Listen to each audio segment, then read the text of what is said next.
승조의 TMI입니다. 오늘은 좀 지소미아 폐기 특집으로 이게 앞으로 어떻게 영향을 미치고 뭘 들여다 봐야 되는지 이거에 대해서 좀 집중적으로 같이 고민을 해보시죠.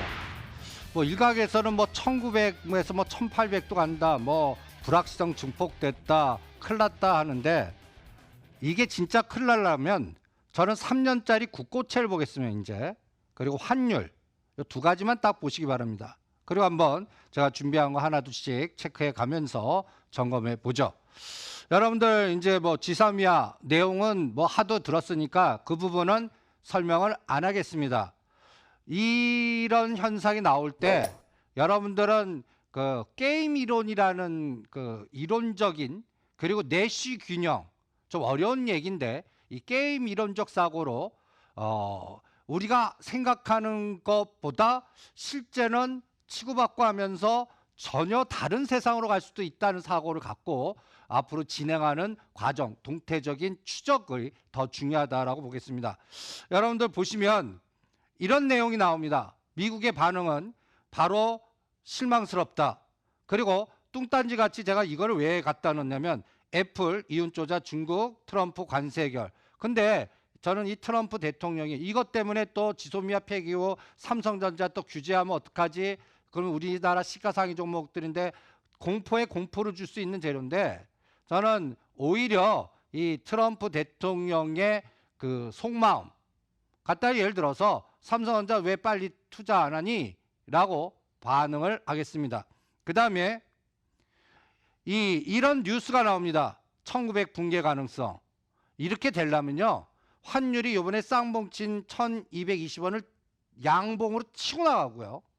그 다음에 3년짜리 국고채가 급등하는 지금 1.09에서 제가 선을 하나 거드릴게요. 1.25 3년짜리 국고채가 그걸 치고 나가면 이건 위험합니다. 위험합니다. 뭔가 다른 갖다 얘기해서 외국인들이 진짜 우리나라 국고채도 팔고 주식도 팔아서 나가는 그러한 그 국제적인 상황이 됐다는 얘기니까 그럼 그때까지는 태풍의 눈 속에 있을 겁니다. 그거를 일정을 10월 1일까지 보겠습니다. 그러니까 이게 당장 문제가 확산되는 게 아니라 10월 1일까지 이걸 동태적으로 추적해 주시고요. 그리고 어저께 보시면 여기 보시면 위엔화가 이렇게 1.7.09까지 급등했는데 여러분들 제가 상해 증시는 오를 겁니다 라고 하고요. 그 다음에 홍콩 사태는 당분간 10월 1일까지 신경 쓰지 마세요 라는 얘기까지 이 시간을 통해서 했습니다. 이 의미는 뭘까? 여러분들 옛날에 이 환율 이거 올라갔다면 우리 시장 폭락했어야 돼요. 우리 원달러도 급등하고. 근데 반응이 안 하죠. 그리고 상해 증시도 거꾸로 조정할 것 같은데 끼역끼역 오릅니다. 즉 베이다이어 이후에 전략은 홍콩을 군사적 개입보다는 만만디 전략으로 홍콩을 이용해서 금융시장 자유, 자본 자유와 그 다음에 홍콩 시장에 여러분들 CNY, CNH라고 있습니다. 그 역에 위한 이 변동성을 이용해서 금융을 통해서 홍콩을 조절하고 시간을 벌 거다. 이렇게 생각합니다. 그래서 저는 개인적인 생각은 상해 종합지수는 2950과 3050까지는 한번 올라갈 거다. 오히려 금융, 오히려 양적 완화 이런 화두가 중국 시장은 지배할 거다라고 봅니다. 그래서 오늘 그 재료가 나왔는데 시장에 저는 이런 재료가 나왔을 때 시장이 어떻게 움직이나 아침에 제가 이렇게 캡처해 온 겁니다. 여기 보시면 일본 불매운동 관련주, 2차 전지 관련주, 그 다음에 일부 제약 바이오주 이런 것들이 응집되면서 게임 이론상 일본이 강대 강으로 갈 건지 강대 약으로 갈 건지는 28일 정도 후에 나타날 거로 봅니다. 그런데 여러분들 보세요. 지금 이 그림이 뭐죠? 미국 국채입니다. 근데 미국 국채 보유가 옛날에 중국이 1등이었죠. 여기 잘 안 보이시더라도 일본이 1등이 됐습니다. 일본이 1등 됐어요.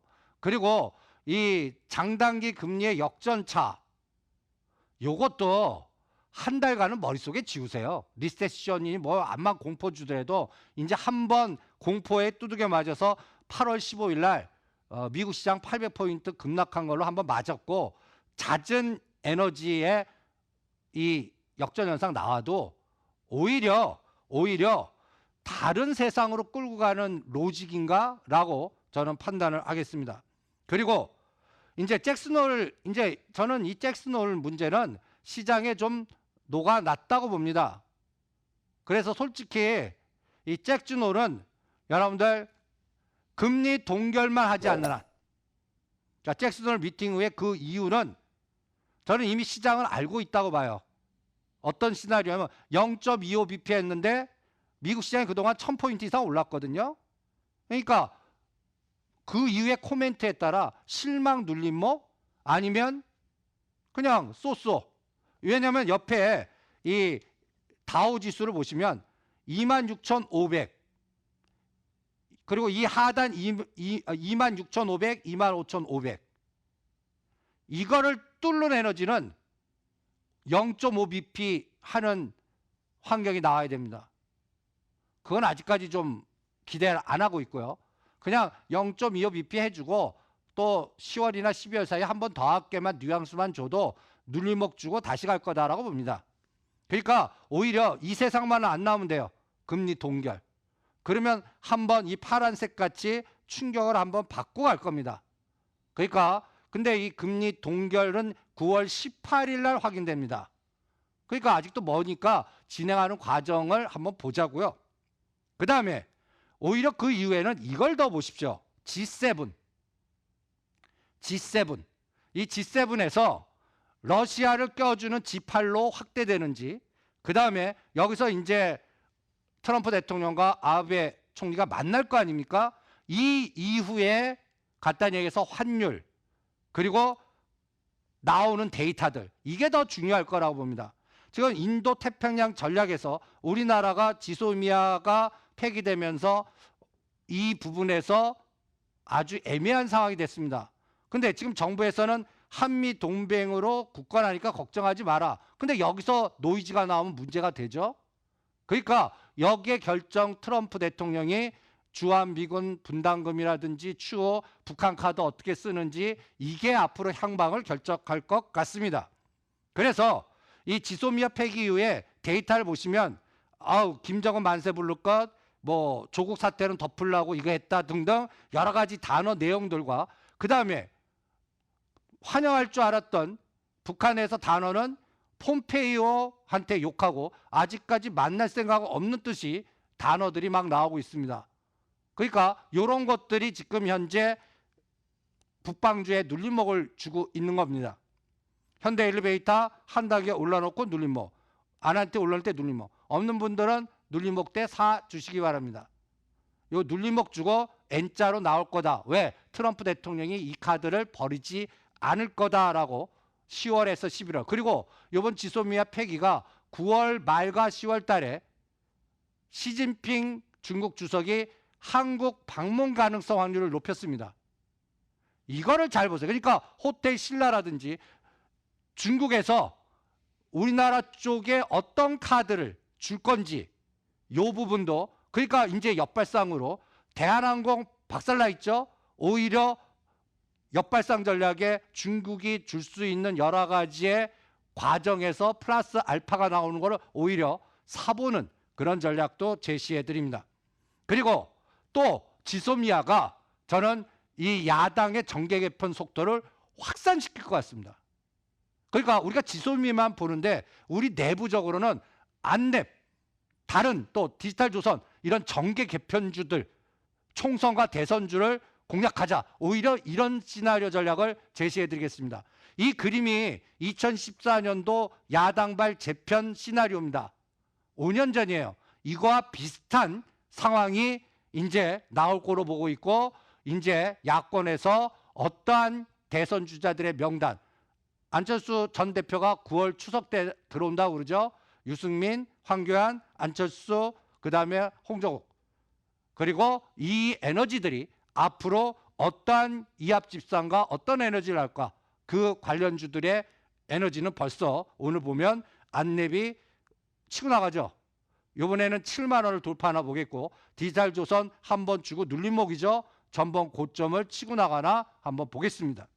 이러한 지소미아 폐기가 다른 어떠한 상황의 에너지를 일본 불매운동이 강대강으로 가지. 이거는 게임으로 보면 급격하게 소멸될 수도 있어요. 그러니까 일본 불매운동 관련주는 급등하는데 어느 선을 딱 거놓으세요. 이거 깨면 일단 끊어놓고 다시 보자. 왜? 일본이 약으로 타협하자 미국의 압력에 의해서. 이거는 G7 만나고 나서 다음에 바로 나올 것 같습니다. 지금 심정적으로는 일본이 이번 기회를 이용해서 수정헌법하고 군대 뭐 여러 가지 이렇게 끌고 가는 게 아베의 속마음이겠지만 어떻든 간에 아까 제가 국고채 1등이 누구죠? 일본이잖아요. 이 과정의 연출이 금융과 연계돼서 뭔가 속도전으로 아베가 이번 기회는 내려놓고 한다면 갑자기 이게 다시 또 지소미아 다시 되고 뭐 환경이 다른 세상으로 갈 수 있습니다. 이런 게임의 극단적인 과정이 동태적으로 추적해 가면서 대응하고 오히려 정계 개편 관련주라든지 우리 예타 면제에 관련된 종목들 그리고 저는 이제부터 삼성 바이오로직스를 아주 중요하게 보겠습니다. 여러분들 이번 삼성 바이오로직스 이거는 어떤 연결고리의 화두냐면요. 이번 29일 날 이제 박근혜 전 대통령과 차순실 판결 난다고 그럽니다. 이 판결과 곧 이재용 부회장의 대법원 판결 이게 연결돼 있다고 봐요. 그러면 이번 또 조국 이렇게 뭐 후보자의 뭐 여러 가지 노이즈 이게 다 삼성 바이오로직스의 검찰의 칼날과 황방이 아주 중대하게 영향을 미칠 것 같아요. 그러면 그 과정을 제가 정부의 비대칭성으로 모르겠습니다. 그럴 때 삼바 갖고 볼래요. 이 전에 32만 원을 대더라고 그랬어요. 그리고 깨고 이제 24만 원, 30만 원대 반판은 27만 원을 딱 거주세요. 27만 원 깨면 무조건 끊으세요. 마이너스 에너지로 가는 거니까. 그럼 시장은 한번 죽었다 간다고 보겠습니다. 그러면 부정적 에너지가 계속 나온다. 그러면 이재용 부회장 대법원 판결 확인하고 9월 말 10월 달에 이 저점도 확인되는지 보겠습니다. 그럼 어떤 방향으로 가야 되는데 이제는 30만 원 돌파해서 35만 원 방향으로 가는지 보세요. 만약에 이렇게 되면 여러분들 생각지도 않았던 바이오, 셀트리온 이런 종목들이 급등하는 시장이 나올 겁니다. 또 하나 현대차 11월 17일을 잘 기억해 주시기 바랍니다. 제가 11만 5천 원 깨면 풀베팅 매수입니다. 반만 사라고 그랬죠. 트럼프 대통령이 180일 이후에 11월 14일 날 독일과 우리나라만 관세 매길지 아니면 일본도 매길지 이것도 G7에 의해서 결정이 될 겁니다. 이것도 체크해 주시고요. 그 다음에 이제는 250억 깨면 안 됩니다. 어저께 양날개피라고 그랬죠. 오늘 250억에서 12월물 매도 친 거 매수해서 스위칭했습니다. 이제는 양날개 전략입니다. 257이 저항이 아니라 지지가 되고 250억을 깨면 리스크 관리를 하셔야 됩니다. 그 다음에 SK 하이닉스 삼성전자가 매도를 안 합니다. 에너지가 작아졌어요. 이게 더 중요하고요. 그 다음에 60일 동안의 평잔 1, 2, 3 요 평잔을 치고 나가야 대세 전환입니다. 단가만 체크해 드릴게요. 삼성전자 45,000원, 셀트리온 17만원, SK 하이닉스 75,000원입니다. 이번에 지소미아 폐기로 말한 단가대의 어떤 흐름을 보시면서 흐름을 결정해 보시기 바랍니다. 이승조의 TMS입니다.